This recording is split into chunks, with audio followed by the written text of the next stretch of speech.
This is a Divorce Curious podcast. I'm your host, Lisa Mitchell. If you're here, your life and marriage might kind of suck right now, and I've been exactly where you are. At Divorce Curious, we're going to say the quiet parts out loud. We're going to sit in the anger, confusion, and disappointment that you're feeling and talk about what it looks like to go through the before, during, and after of being divorce curious. I'm glad you're here.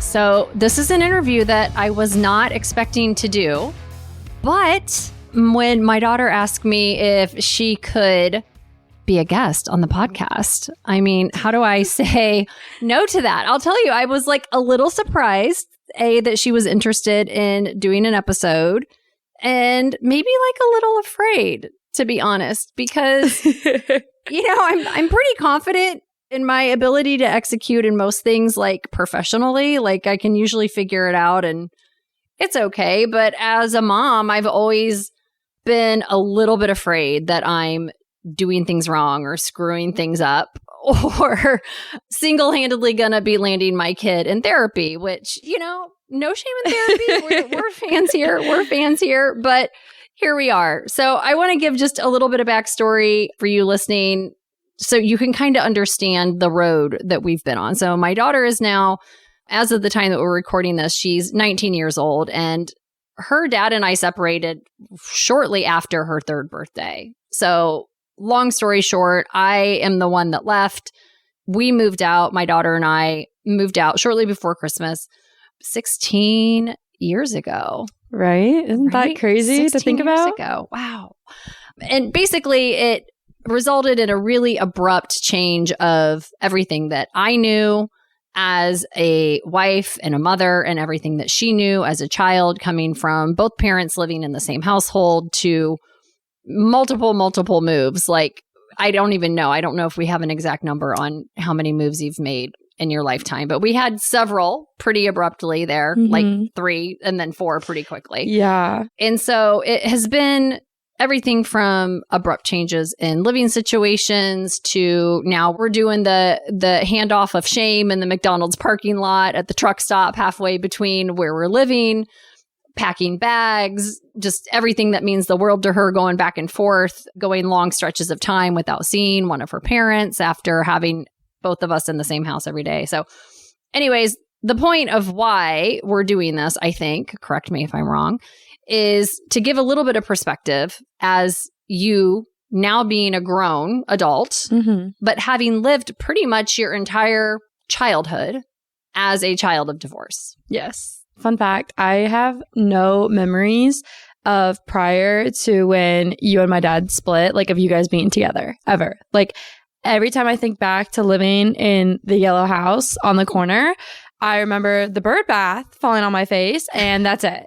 That is it. So when I have a bunch of friends whose parents have like divorced when they were like older, and like they had memories of them living together, and there was just like a bunch of back and forth of like, well, this was my old life versus my new life, and they talk about the struggles with that. I'm like, I'm just chilling because I've never once been in a household where both of my parents were together that I remember, at least. Yeah. It's a crazy thing. So basically the takeaway from that is don't worry about making too many memories for your kids' first 3 years of life, because they're not going to remember anything.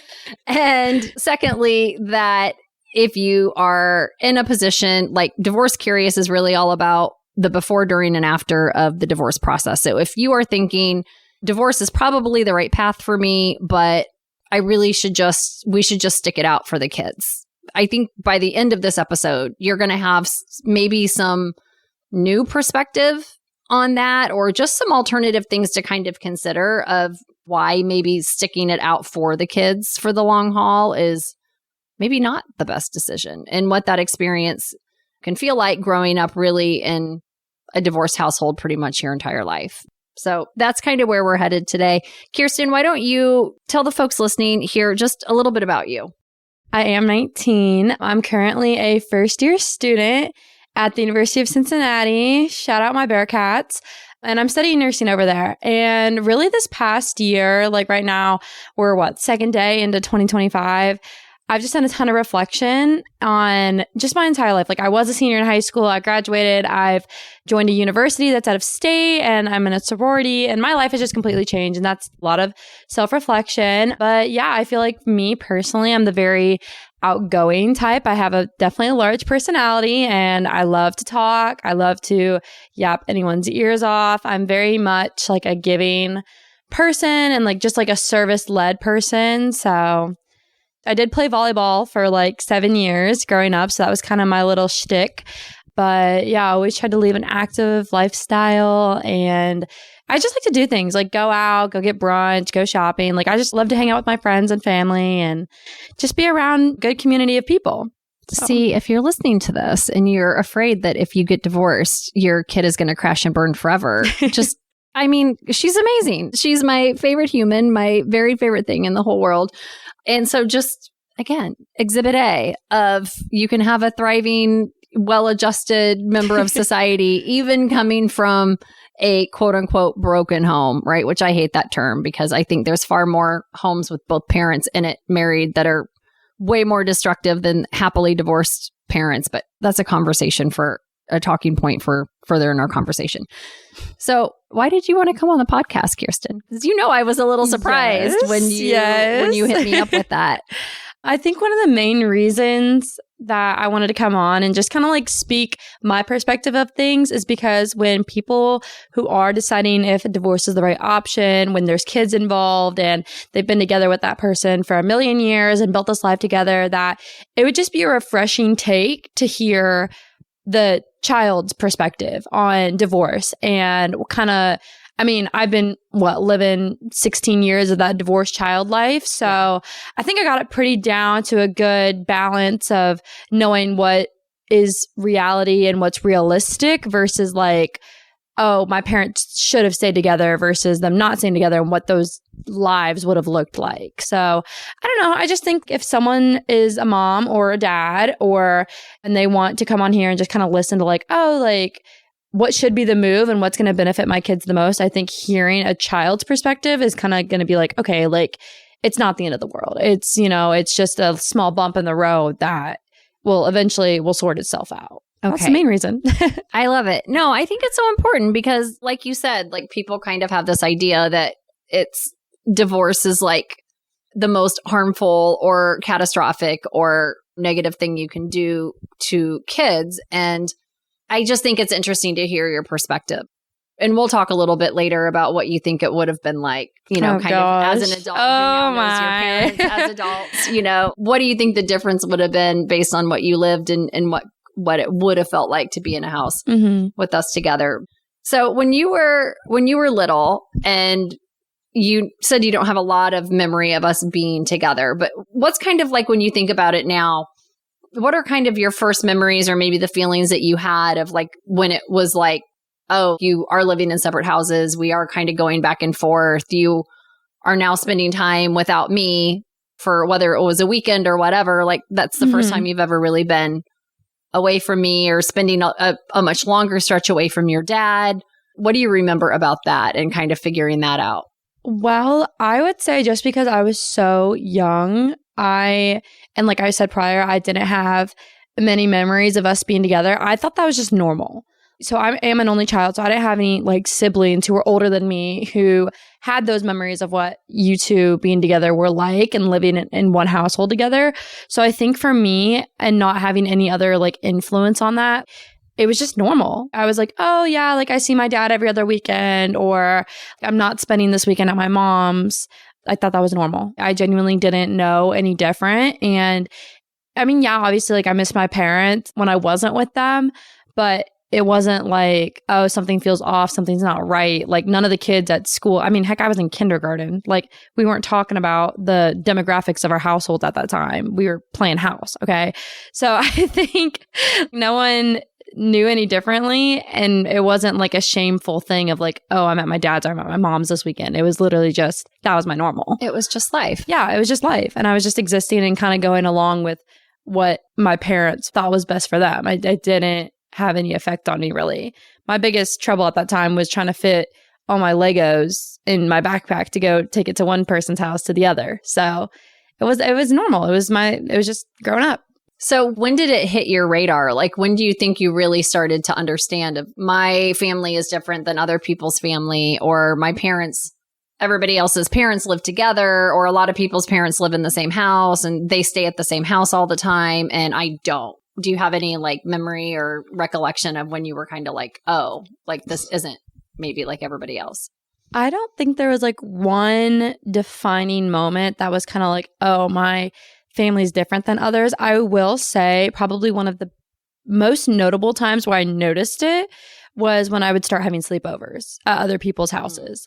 And I realized, oh, like both mom and dad are in the house. And when I started having best friends and sleepovers and we'd go to like birthday parties or we would do fun things with other people's families, I would be like, oh, wait, like both of the parents are still together. They live in one house.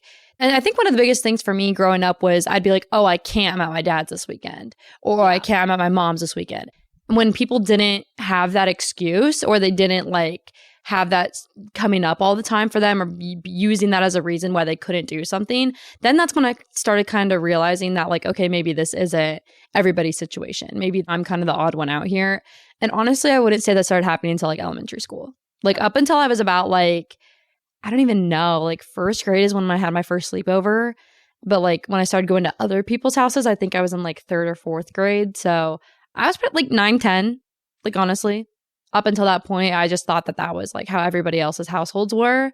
And then I just kind of came to that realization being like, oh, okay. But it wasn't like a catastrophic event. Like it wasn't like, oh my goodness, put everything down. My parents, like this isn't normal. No, it was just like, oh, okay, like other people do things differently. And then I just moved on. There wasn't a time where maybe you felt like, well, did you feel like it was a negative thing, or like, did you feel like embarrassed by it or weird about it? Like, was there ever anybody ever make you feel bad about it or weird about it? Or was that just not really like a thing for you? It really wasn't a thing, honestly. Like, I feel like, I mean, especially where we live, everyone tries to like that like traditional family style. I feel like no one ever put me down about it. No one ever made me feel weird about it.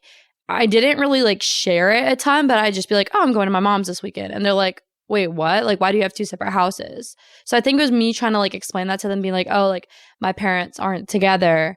But like people were just like, oh, okay. And then just moved on. Like it was never like a thing that I got like made fun of for or like prevented people from being friends with me. It was just, I will say though, I don't know if you already have one of these questions, but the parents' perspective on inviting a child of divorce into their home, I will say I did have a couple of run-ins with that where they were very like weird around me. Okay, say more. So like what? Give me like, so I'm not going to name names on here, obviously. Well, no. But I used to be friends with this one girl and her parents were married, and I would go over to her house pretty regularly. And whenever I would talk with her mom, because her dad was like always at work, but whenever I would talk to her mom when we were hanging out, she was always very odd about the phrasing and her attitude towards me about having a divorced child, or like me being a divorced child. You think she was trying to be more careful with you, or like thought she was being thoughtful of your feelings, or was she being like intrusive or inquisitive, or like what did that feel like to you at the time? Honestly, I don't even know how to explain it. Like I don't think I started realizing that until I was like much older, that I was being treated differently because of it. And it's not the first time that happened either. Like I would have like several instances, like one-off birthday parties, or be like, oh yeah, like I don't even know, like it would just be like small little like microaggressions that I didn't realize until much later, where she would like, this mom would just kind of be like, who's picking you up today, your mom or your dad? And then she'd just have this like weird attitude about it. And just kind of like she would never like try to talk about it with me. Like I'd be like, and this was older, I was like probably like intermediate school at the time. And she was just like, I kind of started to realize it a little bit more as I got older, but she would just be very like careful about trying not to talk about it. And it was almost like it was like a taboo subject that she wasn't comfortable speaking on. And I think that's like one of the fears, I think, when I was thinking about, okay, well, like what kind of damage am I going to do if we get divorced, or how is this going to impact you? I think it's one of the things I was afraid of. And I think one of the things that's probably holding a lot of people back is feeling like I would set my child up to be singled out or excluded or set you up as a target to be made fun of or to feel like for you to feel shame about it or whatever. Like, I think there's a lot of me like projecting how my feelings like, from my adult point of view onto you as a kid. And it doesn't sound like maybe that was necessarily your experience, but I think that's like, I wouldn't say so. I think that's one of the fears when you're in the process and you're like, gosh, you know, like this marriage really doesn't necessarily feel like the right thing for me long term, or it's not healthy, or it's not safe, or whatever. But like, oh gosh, I don't want to quote unquote do this to my kids.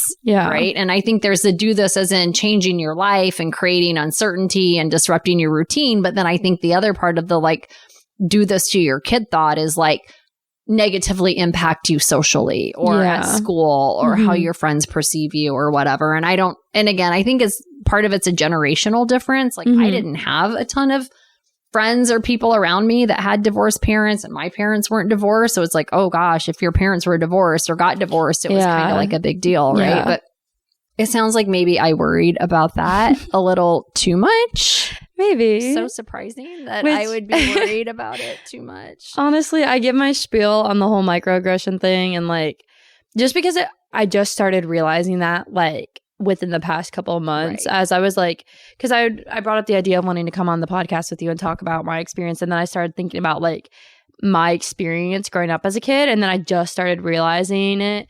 But it was only with one or two parents, and it was never like I ever got like bullied at school, or my teachers made me feel weird about it, or I don't even know. Like it was never, it never like impacted my way of life and made it harder for me in social situations or school situations or anything like that. It was just kind of like that one or two parents that were like weird about it. But and in the end, they're the odd ones out because you're the only one that has a problem with it, babe. Like that is not on me.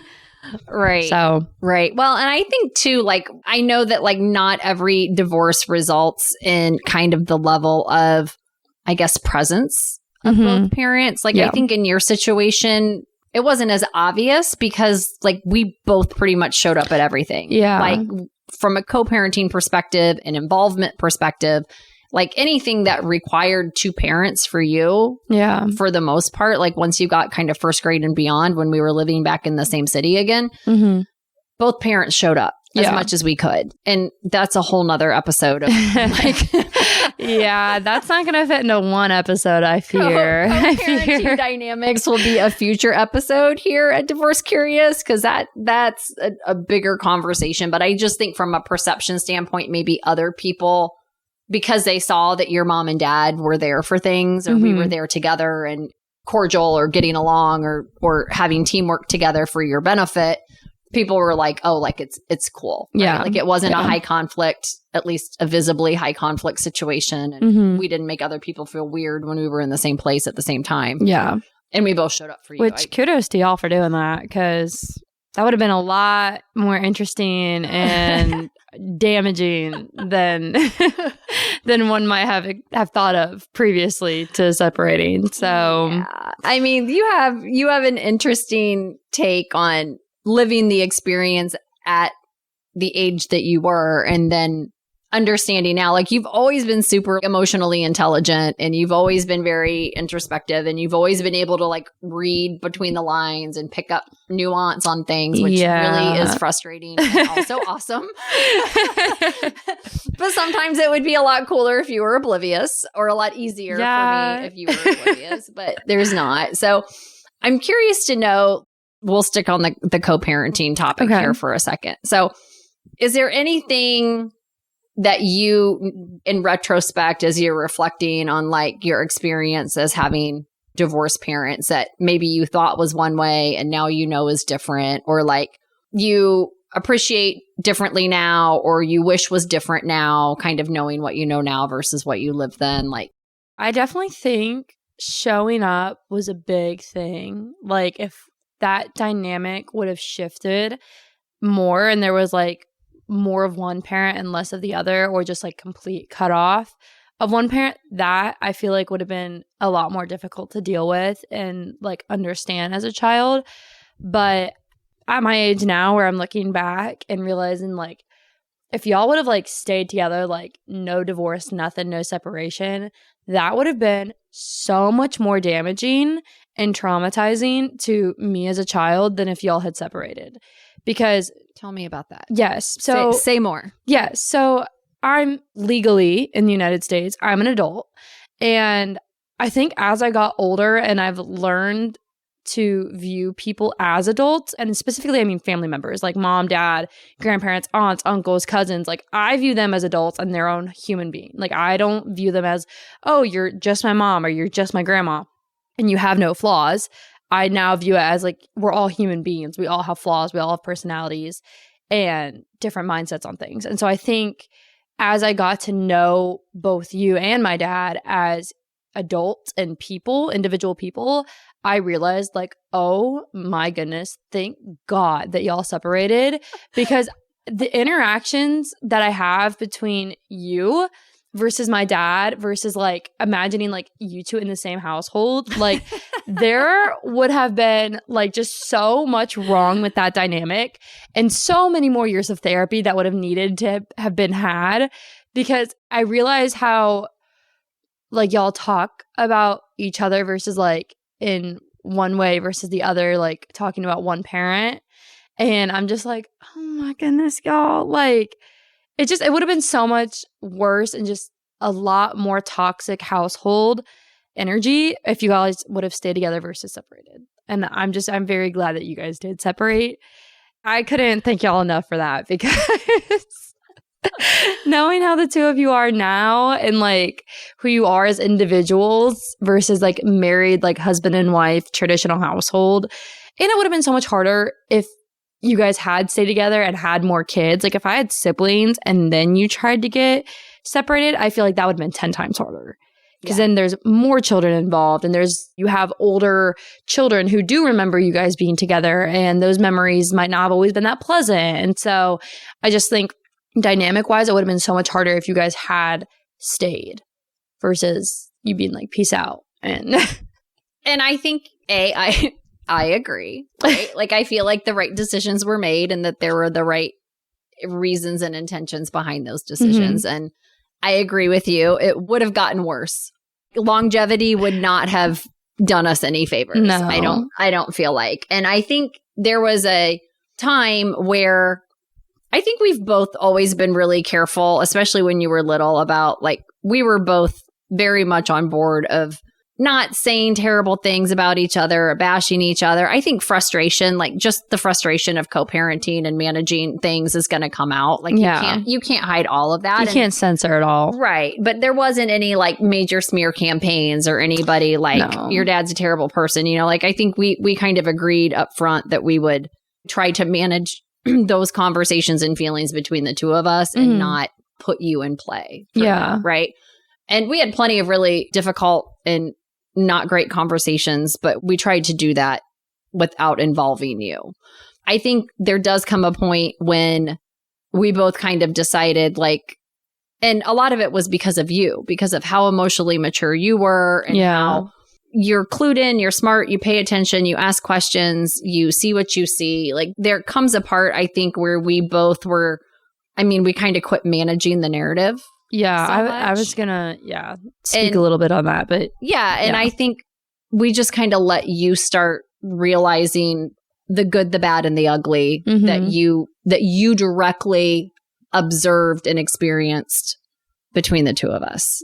And I think it was appropriate. Like you were old enough, you had great discernment, you were at a point where it was okay for you to start just seeing adults as flawed people, like whether it was your parents or anybody else, right? Like, and that's kind of a hard thing.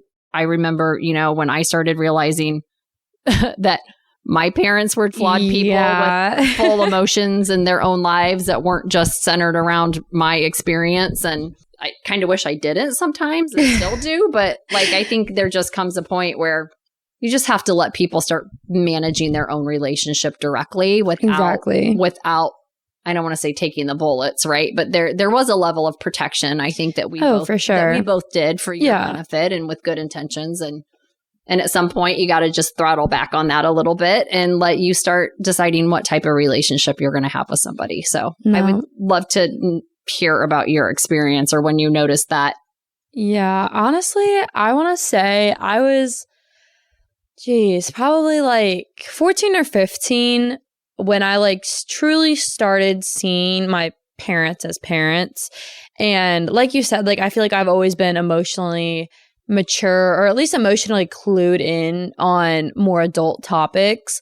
And so I think at that point I had just started high school and I was trying to manage that big transition from junior high to high school. And I just think once I started getting exposed to more people and more things, and there was a point in time where I quit playing the sport that I'd been playing almost my entire childhood.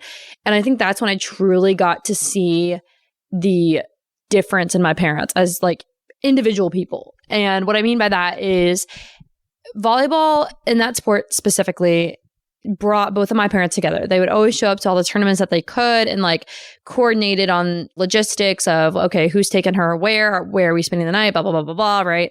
Both doing individual things, but showing up for the same purpose.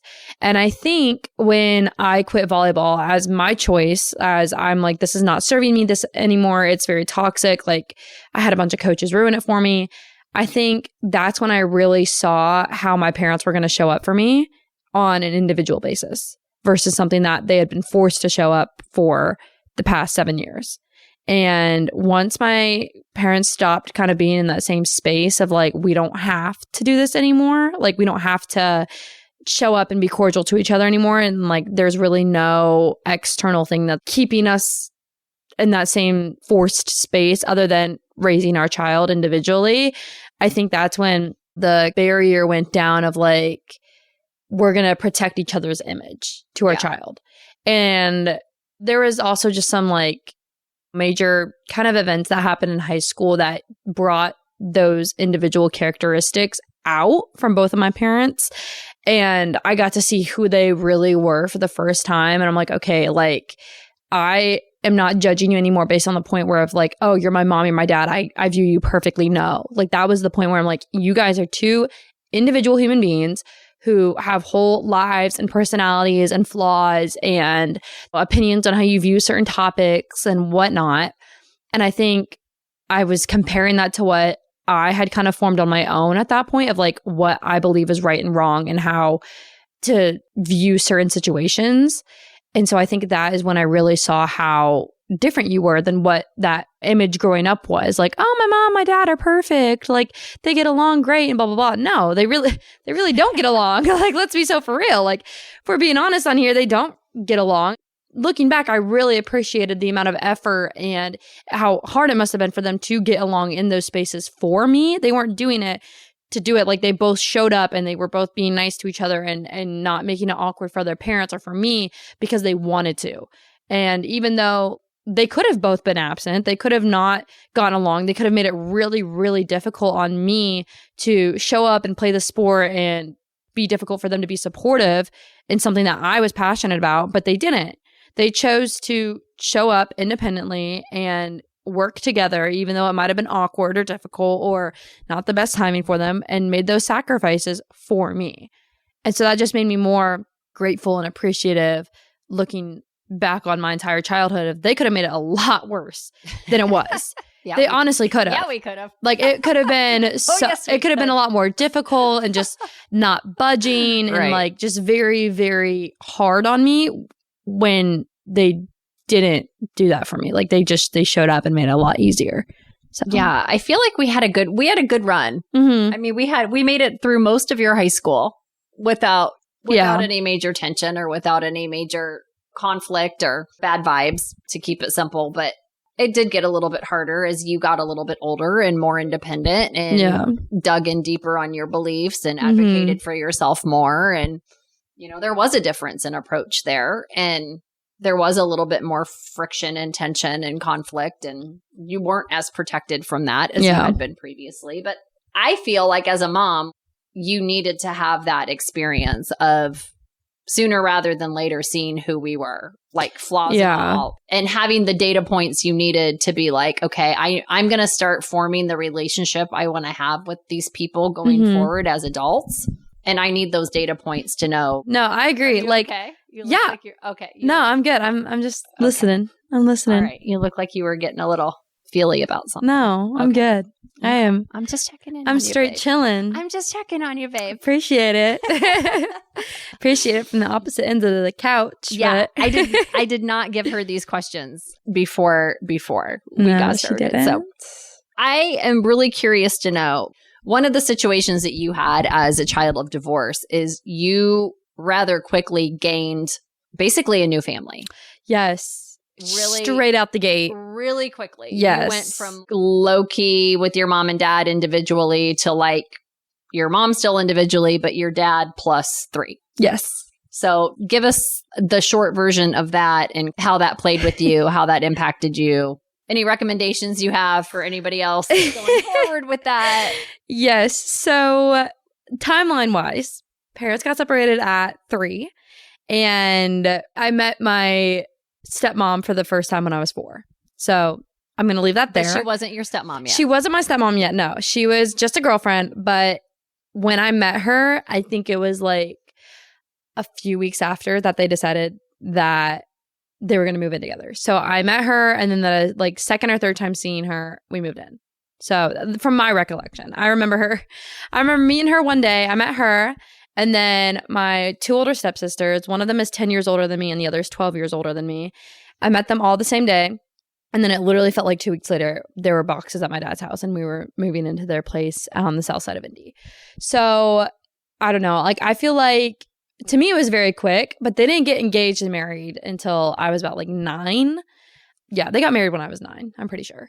So I just think it was very odd because, at least for me, these girls were already in high school by the time I had met them. Yeah. And so me being 4 years old and then having a freshman in high school and an 8th grader, there's really no middle ground. There is no like stuff in common. Yeah.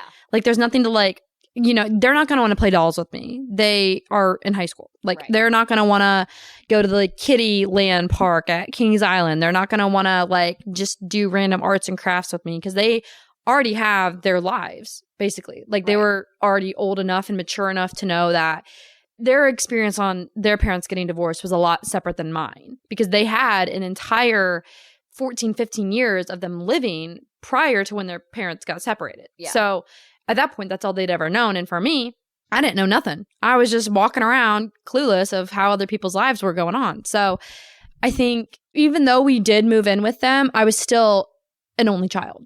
They tried to do as best as they could with trying to make me feel welcome, and they tried to be relatable with me and like tried to do things that were fun for me. But all in all, looking at it, like there really was no actual like sibling bond there because they were just so advanced in their life versus me. Like by the time they were married, my dad and Sandra, I was, like I said, I was 9. So that would have made my youngest step sibling a freshman in college and the older one a junior in college. So a 9-year-old versus a junior in college, there's not a whole lot in common with the two of them. They're not on the same emotional maturity or an intelligence level, or I hadn't even gone past my timetables at that point. So you're doing junior in college, about to graduate the next year, and I'm over here still playing with my Barbies and Legos. So I think mentally and in a sibling relational state, I was still an only child. Yeah. But even though I legally had 2 older stepsisters and a stepmom. So it was definitely interesting for sure because I lived with the younger of the 2 stepsisters for a really long time. Like she was living with us while in high school, and they still were going back from my stepmom's to their dad's place. So there was like that traveling back and forth. And then she moved in with us a little bit after she graduated from college. So just to get on our feet and whatnot. So I think, but even then, like she was already a college graduate and I was still in middle school. Yeah. So it was just, it's different. Like she has her big girl job and her car and all these bills and whatever. And I'm over here just playing volleyball and just working on, 7th, 8th grade stuff while she's trying to get her life together. Yeah. So she doesn't really have time to like hang out with an 8th grader or a 7th grader. So I don't know. I definitely, as I've gotten older though, now that I'm, a freshman in college, like I'm now relatable because now I'm living the time that they're reminiscing on. Right. So you're in their good old days. I'm in now. their prime right now. Like this is my prime right now. Heck, I guess from everything that they've been telling me. So I think now that they're like, oh, back in college, I did this. And now they're like trying, like putting more effort in trying to build that relationship. But even now, it's like the older of the two is married and has a 3-year-old. Yeah. You know, like the other lives downtown. It's still, until I'm at that point where we're like in our 30s and we're all married and we all have kids, then I feel like we'll finally have that like somewhat of a real sibling bond, because there's so much there to relate on. But now we're getting closer to that point, but we're not quite there just because they're so much older than me. Yeah. Versus where I'm at in my life. So you still kind of got only child attention for the bulk of the time. But you had like extended family now by default. Yeah. So it was like you kind of had sisters, but not really, but you did. Yeah. You were an only child vibe still and got all the. Yeah. Which honestly, like, I never didn't get along with the older two just because they were always so busy that, yes, they were in the home, but we didn't have all that many opportunities to connect on like that sibling-esque level. But I mean, now I'm very grateful for them and we get along great. It's just they still see me as that like really young stepsister. I'm just not all that relatable quite yet. Yeah. Like I'm getting there. Don't get me wrong. When they're telling me about their glory days down in Southern Indiana, partying up in college, like sure, go for it. But I mean, now I think there's still a lot of distance between that. And right now they're like, quote unquote, not like my real siblings. Yeah. So you kind of had the blessing and the curse of like not having other kids all up in your space all the time. Yeah. But you feel optimistic that you guys will continue. Like, it's not like, oh, now that you're all up and out of the house, that they're not part of your life anymore. No, I mean, they still like try to make an effort, but it's like, it's different. Like, I've been around my step family, and not even just like my stepsisters, like my extended like cousins, aunts, uncles. I've been around them since I was 4. And there's still a lot of awkwardness. Even this past Christmas, I was over there. Like they've never, and I don't mean this in a bad way, but they've never felt like the way that I feel with like your side of the family or my dad's side of the family, like blood related siblings. And I don't think it's just a lack of effort. I just think you missed a lot of context. Yeah. Like when the families were family and together when everybody was little. When they all would go to the lake and do this and this and that and had all these traditions. And then I just popped in. And now like, I think it's so different. And even my cousins on my stepfamily side are like relatively my age. It's just, I'm the youngest. I'm the youngest on all 3 sides. So it's like with these like age gaps, it's kind of harder to relate. And because they already have all these traditions and I really only show up for holidays, it's never like, I don't know. It's you just, like it's came so in on different. like season 4 I did. of the show and you're like the out of town friend. Yeah. Like I only make special cameos every now and then and special appearances. Like, you're like a friend of the show. And it's like, point. If you were on Real Housewives, you'd be a friend of the show. Exactly. And we get along. Like they've never once singled me out or like made it feel really awkward. Like I wasn't supposed to be there, but they also are just, it's hard to explain until you're in that space of you're my family, but not really. But like, I don't know. It's just very surface level. I'll put that. That's a really good word. Surface level. Everybody's relationships. Polite. Everybody's kind. Yeah. Everybody chats, but nobody's like super. You don't feel like you're super invested with them, and they're not really like super invested with. Like they wouldn't show up to my stuff. I wouldn't show up to their stuff. But we'd all like come around on holidays. Like that's really what it is. Yeah, that makes sense. Yeah. Any other thoughts on step families? Because I know that's another big worry for people. You know, like honestly, that was like my biggest hesitation. My biggest hesitation in getting divorced was who is going to be in your life next. Yeah. Because if I'm not in that spot, somebody's going to be in that spot. And I get no control, no say so. Like I just get whoever he picks to be part of your life. I don't have any say outside of whatever the parenting agreement is and whatever the state child parenting rules are. Like I don't get to say anything about anything. And that, as your mother, was probably the single most terrifying aspect of getting divorced, is knowing it was a little rocky start early on I was like, oh, please, Lord, not her. But I will say, I thank the Lord above every day, and I thank her directly Because Yes. you got a great, gosh. stepmom. And I got a great other mother figure for you to have in your life. Like, she is gold. I'm so, so lucky. Like, of all the ways it could turn out and the horror stories that my friends have about oh my gosh, yes, the stepmoms or the other girls in and out of their kids' lives, like, it is insane. You know, I have guy friends whose ex-wives are bringing all sorts of characters around their kids. And it's both ways. It's the most vulnerable, terrible, terrifying, scary, awful thing to know that someone else is getting to have that type of close relationship with your kid and get to live in the same space, because not everybody is safe. And I just, once that was signed, sealed, and delivered, and I knew she was going to be in your, like, she was the one in that spot, I was like, thank the Lord. Yes, my stepmom is heaven sent above. She really is. I will say, though, I was 4 when I met her.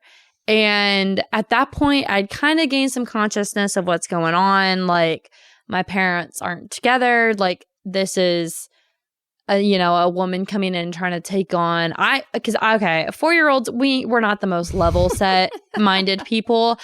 I'm going to be so for real. I thought she was home wrecking. I thought she's the reason my parents aren't together. Like, I remember having just meltdowns at your house after spending a weekend at my dad's, because I'm like, this new girl, she's going to take over. She's going to be my new mom. I don't want her. But like, just meltdowns because I didn't know. I was 4 years old and I had no clue, even the slight clue of what the demographics would have looked like if y'all would have stayed together or y'all have gotten back together. Like, that would have been a show in itself.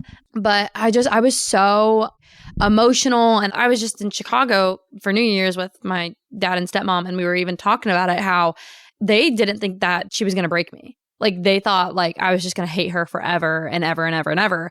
Here we are today. We're literally best friends. Like, what are you even talking about? Like, I could not imagine my life without Sandra in it.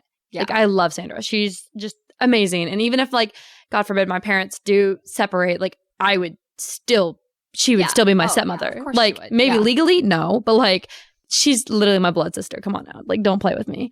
But, but no, she's definitely, I will say I think the way that they approached it, like, going on as I got older, was good, because she never like took on the role of being another parent. She never like disciplined me. She never like made all these insane rules, right? Like, she was just there to like help support my dad and like help support me with certain situations, but she never like, she knew her role. She stayed in her lane. She did a very good job of staying in her lane. She's very respectful as a step parent. Yes, she's never spoke ill ever of either parent. So I think I got really lucky. You got really lucky. I hit the jackpot. Yes, I love her so much. I don't think that's everyone's situation, and I definitely think that we got really lucky, but this was like the best case scenario, and now I have that other parental figure who I can go to for advice, or if I didn't feel comfortable telling something to my dad, I would tell it to Sandra, or like, it was just like that other person in my life that I knew would have my back no matter what. And I think it definitely helped growing up, and when I came to realize who people were as individuals, I think that helped with it too, having that other supportive figure in the house. Yeah, and I can say from my point of view, I mean, because again, when you're co-parenting post-divorce, you're co-parenting with whoever your ex-spouse is with. Yeah. Right? Like, they are part of the equation, good, bad, or indifferent. And I think that was actually what made it easier for us, you know, when you were doing travel volleyball and we were all holed up in a convention center for a weekend together. Like, we actually sat together and enjoyed chatting and talking and seeing each other. And I think that is probably part, we were talking earlier about how we both showed up for everything all the time. I think that her presence and her ability to, you know, run interference if needed, or, you know, and she would back my play. She would. At times, right? Which I respect that out of, because I know that did not go over well. No. And I will say too, like, when I say that both of my parents showed up, I meant like all 3 of my parents, because Sandra was there. Yes, she was. Every single freaking weekend, sitting in convention center, traveling, getting on planes. Like, she was with it. Right. And I think because her girls were already older and like in college and had their own lives, like, she was able to, but it was also like, if she didn't want to be there, she wasn't going to be there. Right. If she didn't care about me, she wouldn't have put in the time and the effort and the money and the miles to come see me play and support me and like stay in the most ghetto hotels in the middle of Ohio if she genuinely didn't want to be there, if she didn't love me, if she didn't care about me. And so I will say, I don't think everyone is as lucky as I was, but she was quite literally another mother, even though that was not what I wanted, but it's what the Lord told me that I needed. So and here we are. I'm super lucky that was your experience, because again, that really was like that. The one thing that would have kept me from getting divorced was my fear of who would then get access to you. Yeah. Like, no, and that's a totally like real, and that keeps so many people up at night thinking, you know, because if you're to the point where you're getting divorced from somebody, you don't really trust their judgment a whole lot anyways. And so that extends to like, okay, well, what is their judgment going to be with what happens next? I know. The year after divorce does not historically, it's not a good look. No. Not a good look. Good decisions are not made normally. I would say honestly, like the first like 2 years or 3 years post-divorce. Yeah. Takes a minute, depending on how long you were with the person. Yeah. So that's a good segue, okay? Let's talk about, well, so I'm curious to know, I have ridden through to varying degrees, the good, the bad, and the ugly of your take on relationships now. So I'm curious to know, like, now that you're an adult, and we won't dive too deep on this, but I'm just curious. I'm like, this might be a whole other podcast episode. I mean, really hello? This is the longest one I've ever done, but we're gonna keep going. Hey, I don't get to sit and chat with you. Like, I know, I'm a special guest. You are the marquee guest of the season, on now. Of all seasons. Of all seasons. You are my you are my presidential candidate interview. Hey, hit me up whenever. Okay, so do you think that growing up with divorced parents has impacted how you view relationships or what you expect out of relationships? And do you think it has been hurtful or helpful or indifferent, or what does that look like for you? How does that factor into it when you're like evaluating people to invest your time in? Can I just say all of the above? Honestly, because there are pros. I'm not going to lie, there are pros, but there are cons. Yeah. And I want to say, starting off with a con, like I would say like the biggest con is like, if we're going to get real philosophical, it's like the two people that came together to create me didn't work out and do not have that love for each other anymore. And so I think growing up, seeing like, oh, my parents don't get along, they don't love each other, like that was hard. And I feel like that has kind of like, I don't want to like say like skewed my image of a healthy relationship, but I also don't think it like helped support the image like of what a healthy relationship is supposed to look like. Right. And so I don't think I've ever really had that like keystone example of what a healthy, loving, parental and familiar relationship look like as like an example for me, you know? And so I will say it has helped into what not look for in a partner and to how to spot the red flags and how like when enough is enough, and almost like trained me. I mean, don't get me wrong. I've had to learn it the hard way from my own experience of what to look for. Yep. There's the academic research and there's the experiential research. Yes. And I fear to say that I am a hands-on learner, so had to go through that on my own. But I will say, I mean, I feel like you don't have that cookie cutter relationship of like, oh, like this is what like my parents made it, my grandparents made it, like I have to make it. So I will say it did eliminate that pressure of having to have that like perfect relationship when I get older and the perfect marriage and the perfect family and blah, blah, blah, blah, blah. Like we stay together no matter what. Like honestly, I think that's such a toxic mindset like in this day and age. Like people just, that can be a whole other episode too. But I will say that I did eliminate that pressure of having to then produce my own perfect relationship with another person.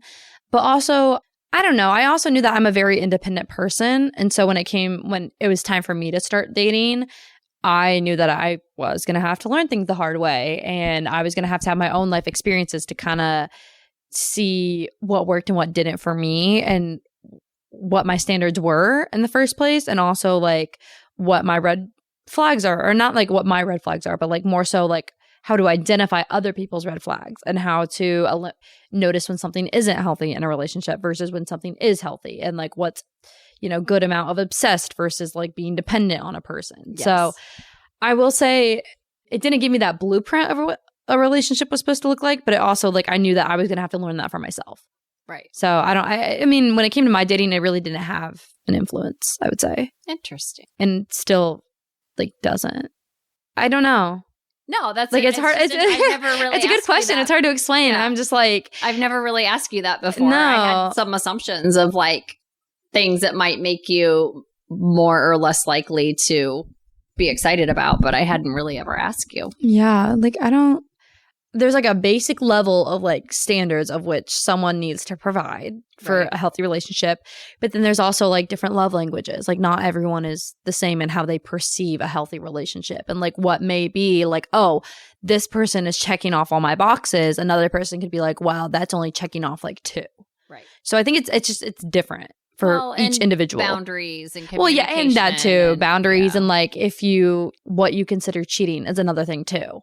I don't know. I feel like some people are more open and more flexible when it comes to what they want out of a relationship versus other people are like, nope, like you looked at a girl the wrong way, we're done. I think it's a little bit different, and especially like that generational difference too. Like you guys are Gen X, I'm Gen Z, like the standards of what was normalized and what is expected out of a relationship is a little bit different in your generation versus my generation, which I don't think a lot of people take into account of in this day and age.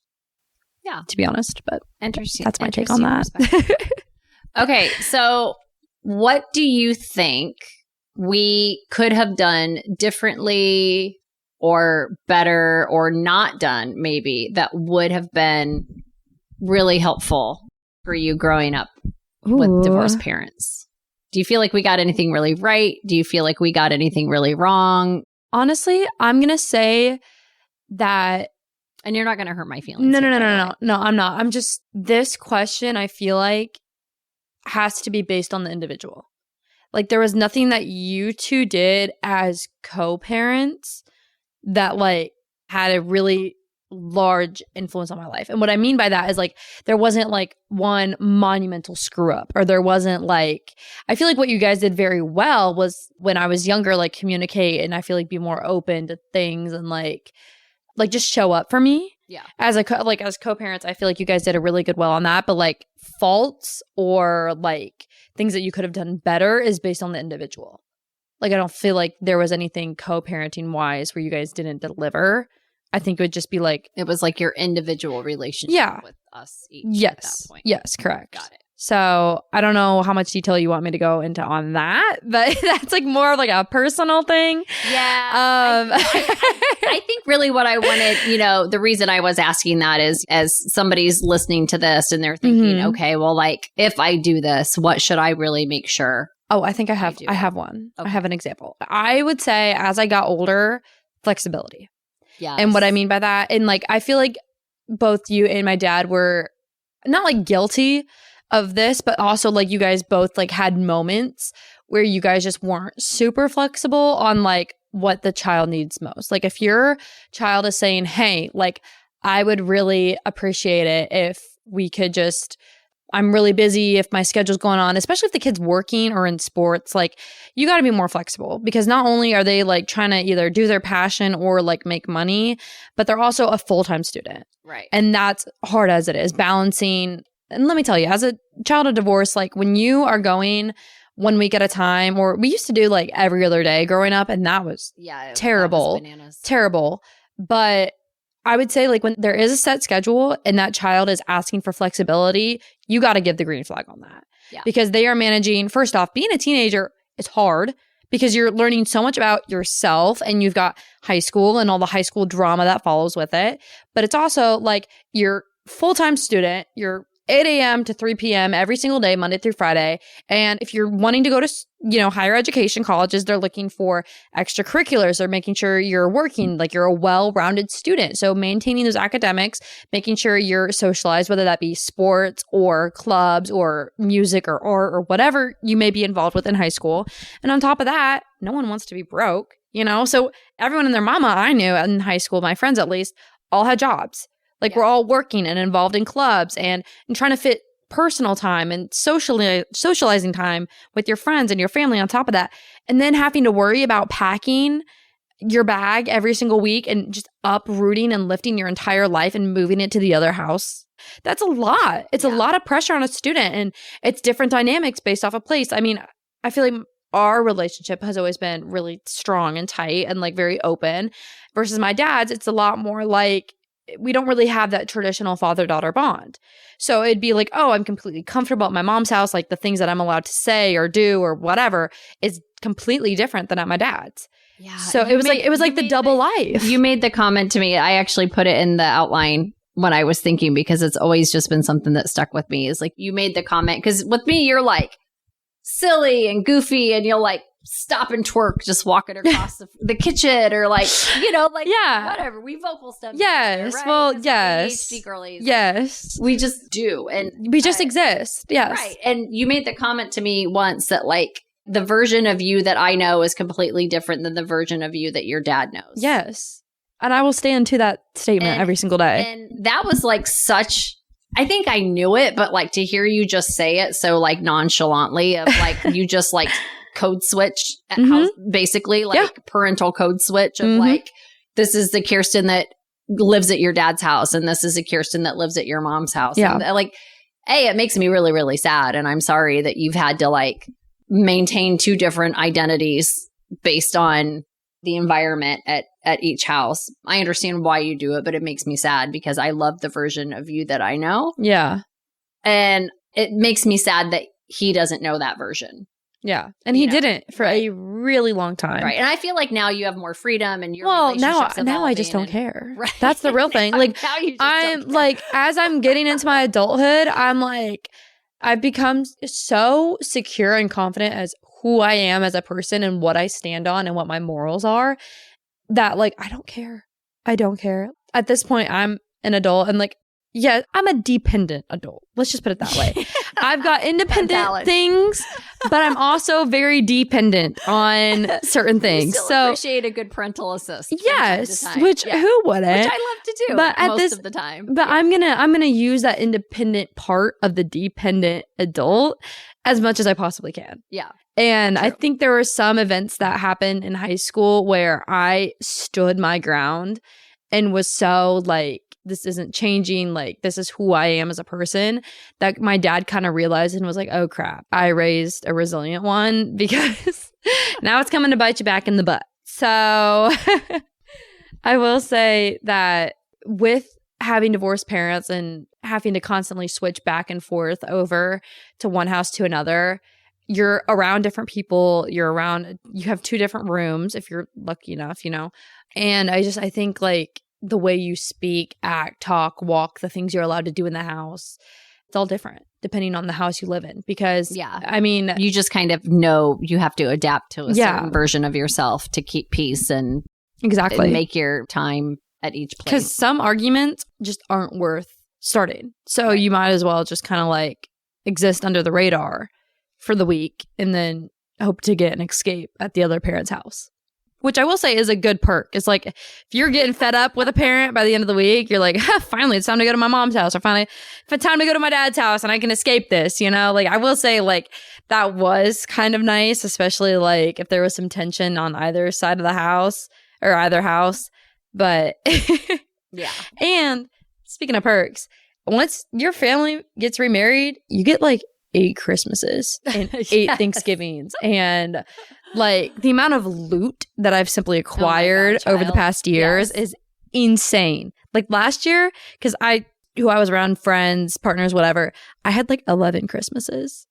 I want you to think about like if there was one piece of advice that you would give to someone that was sitting here feeling like divorce is probably the right decision for them, but feeling just super worried about what the impact is going to be on their kids to the point that they like might just stay. Do you have any advice for somebody to like think about? I do. And now look, I'm 19. I've never had to go through a divorce, but speaking on a child's perspective of divorce, as long as you are showing up and you are doing everything in your power to be there for your kid, your child's going to turn out just fine. And the amount of potential damage that you could cause by staying in a very toxic or unsafe or unhealthy relationship is going to 100 to 1 damage the child more than if you would just leave. And I think there's such a negative perspective on divorce of like, oh, a failed marriage, a failed this. No, babe, like you are saving yourself and your child and your children. And so I think separating yourself from whoever you may be divorcing, whether you're male, female, whoever, I think given that separation is going to help you and your children an immense amount because you're getting rid of that negativity or toxicity that was once causing you so much damage. Because imagine like if that person is treating you that way, eventually it's going to go on to your kids. If your partner is abusive, that's not just going to stay with you. Your children are going to have to witness that partner being abusive to you, or they're going to have to witness the arguments, the screaming, the yelling, the microaggressions, oh, mom or dad stopped showing up to this because mom or dad got really angry. You know, like it's just going to cause that divide, not only with the children and that partner, but also the children with you. Like if they're like, oh, like I wish dad would leave mom, like she's just not doing this, or I wish mom would leave dad, like this is just not working out, like they are always arguing and blah, blah, blah, blah, blah. Like that's going to create so much division amongst your household that there already is between you and your partner. And that's just going to escalate things 10 times more. Yeah. And so maybe let the separation work in your favor. Yeah. And figure out how to do life as a family differently. Yeah. And honestly, like I don't think divorce has to end ugly. I think if you and your partner are separating for the right reasons, but you're both agreeing that you want to co-parent and be successful at it, I think that's a viable option. And if not, then you can only control what you can do. And whether that be your effort, your attitude, how you show up, you're the only one that can control that. You are so wise and so brilliant and have such a beautiful heart. And I'm so proud of you. Thanks. And so grateful for your willingness to just come on and do the real talk and share your experience. And I actually, I learned a lot. Really? I really did. I learned a lot about your experience. I had some assumptions that were right and some assumptions that were wrong and worried about some things maybe I didn't have to worry about and maybe didn't worry about some things I should have worried more about. Ooh, we're going to have to debrief then. But yeah, this has been great. And it's my greatest privilege in the world to be your mother.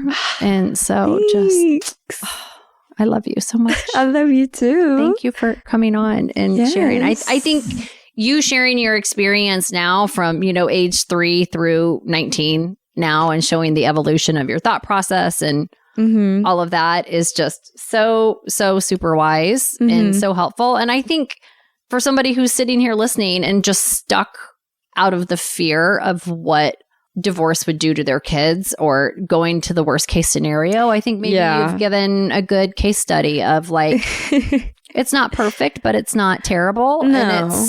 And it all works out in the end. Yeah. That's what I reminded myself, especially as a kid when it was hard. I'm like, it all will work out in the end. And you just kind of got to put your faith into that and just hope eventually whatever conflict you have going on, whatever, if it's really hard and you're confused, or especially I feel like kids when they're a little bit older, they tend to blame themselves for the divorce. And I do have friends, I actually have roommates whose parents divorced when they were older and they tended to blame themselves. But as I got older, they realized no, this was for the better. This was not on me.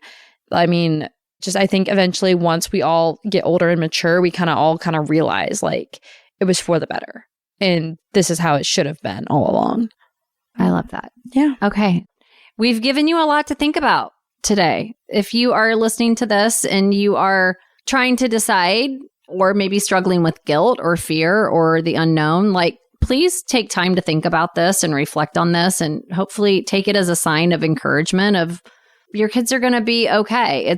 It's going to take a lot of work on both parts, but it's not impossible. You could get a brilliant, amazing, successful, loving, beautiful, articulate, emotionally intelligent child, despite. Do you guys hear how she's gassing me up? This is insane. I love her so much. She's this my is favorite thing in the whole world. insanity. Okay, well, I think we have like a Dairy Queen run to make. I think I mean, you got to take a kid for ice cream after spilling her guts like this, right? So all for your benefit.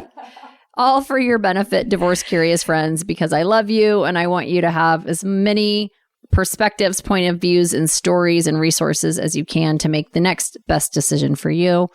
So as always, if you found this helpful, please share this episode with someone that you know needs to hear it. Be sure to like, subscribe, comment, wherever you're listening to this episode to. With that, I'm going to say, stay curious, friends, and until next time, be well.